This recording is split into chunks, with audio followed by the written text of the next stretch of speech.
AP ఎన్నికల్లో జనసేన పార్టీకి మంచి డిమాండ్ ఏర్పడింది. పవన్ కళ్యాణ్ పార్టీతో మేం పొత్తులో ఉన్నామంటూ బీజేపీ, టీడీపీలు చెబుతున్నాయి. అసలు జనసేనాని ఎవరితో కలిసి అడుగులు వేయబోతున్నారు? పొత్తులో భాగంగా జన సైనికులు ఎన్ని సీట్లు ఆశిస్తున్నారు? బీజేపీ స్వరం పెంచడానికి గల కారణాలేంటి? జనసేన నిర్ణయం ఎటు ఉండబోతోంది? బీజేపీతో పొత్తులో ఉన్న జనసేన టీడీపీతో కలిసి ఎన్నికల్లో అడుగులు వేస్తోంది. గజం కేవలం 23,000 రూపాయలతో 165 గజాల భూమి కేవలం 38 లక్షలు మాత్రమే. వీరిరువురి కూటమిలో కలిసేందుకు కమలం ఆసక్తి చూపకపోయినా పవన్ కళ్యాణ్ మాత్రం వదులుకోవడానికి సిద్ధంగా లేదు. పవన్తో కలిసి ఏపీ రాజకీయాల్లో ప్రభావం చూపాలని బీజేపీ చూస్తోంది. పవన్ ద్వారా తమ స్వరం వినిపించాలని బీజేపీ బలంగా భావిస్తోంది. అయితే పవన్ కళ్యాణ్ మాత్రం వైసీపీని గద్దెదించడమే లక్ష్యంగా బలమైన ప్రతిపక్షం తెలుగుదేశంతో జతకట్టింది. అయినప్పటికీ కమలాన్ని కాదనడం లేదు. ముగ్గురం కలిసి ఎన్నికల బరిలో నిలుద్దాం అనే భావనలో ఉంది.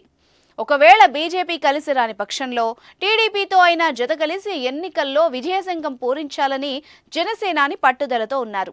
ఇంతవరకు బాగానే ఉంది. కానీ టీడీపీతో సీట్ల పంపకాల సంఖ్య జన సైనికులకు మింగుడుపడ్డం లేదు.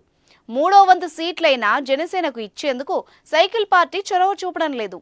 మహా అయితే 35 సీట్లు ఇచ్చి సరిపెడదామని చూస్తోంది.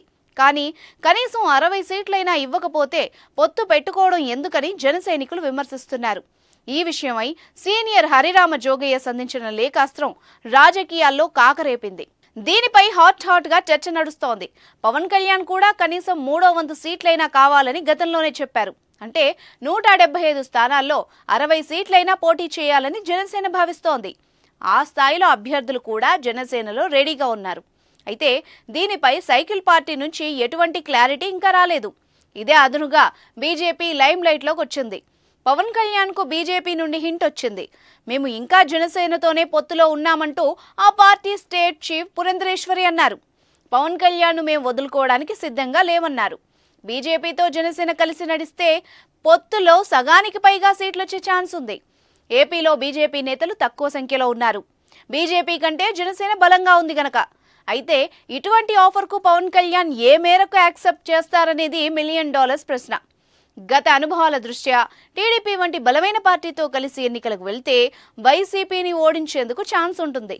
అదే బీజేపీతో కలిసి ఎన్నికలకు దిగితే అది సాధ్యమా అనే ప్రశ్న రాజకీయంగానూ తలెత్తుతోంది.